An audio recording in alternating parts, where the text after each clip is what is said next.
राजनीति एक बार फिर से संसद में देखने को मिली। विपक्ष के नेता एक बार फिर से प्रदर्शन करते हुए दिखाई दिए और मसला था चीन का। चीन ने जो चीन के जो सैनिक पहुंचे तवांग में जो घटना घटित हुई उसको लेकर चर्चा की लगातार विपक्ष मांग कर रहा है और ये वो तस्वीरें हाथों में तख्तियां लेकर विपक्ष के नेता एकजुट होकर प्रदर्शन करते हुए दिखाई दिए कि आखिर चीन पर संसद में चर्चा कब होगी।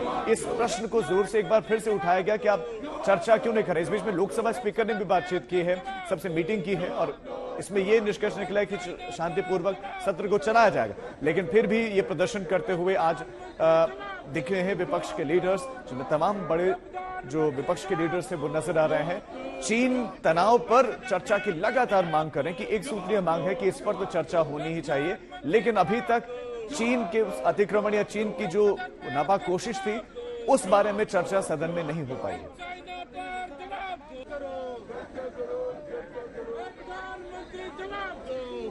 ये रणनीति बिल्कुल साफ है कि चीन के ऊपर चर्चा होनी चाहिए संसद में कि चीन और भारत के जो रिश्ते हैं और चीन का ये जो उग्र रुख है भारत की तरफ, इसका क्या कारण है, सरकार की क्या नीति है, इसके ऊपर चर्चा की जरूरत है। उनको बीच बीच में महात्मा गांधी जी याद आता है, ये नकली कांग्रेस, नकली गांधी और नकली कांग्रेस को।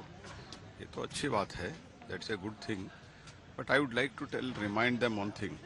Whatever has happened during their tenure, whatever we have lost as far as our land is concerned in the border, let them remind that, and how we sacrificed because of their grand old leader Pandit Nehru. चीन के मामले पर संसद में चर्चा हो, जो सरकार ने चुप्पी साध ली है, सरकार ने मौन व्रत धारण कर लिया है, उससे जो विपक्ष परेशान। वो कहता आप कुछ तो बताओ, पूरा देश चीन के इस मामले पर, सीमा सुरक्षा के मामले पर आपके साथ है, हमारे सेना के जवानों के साथ है सारा विपक्ष।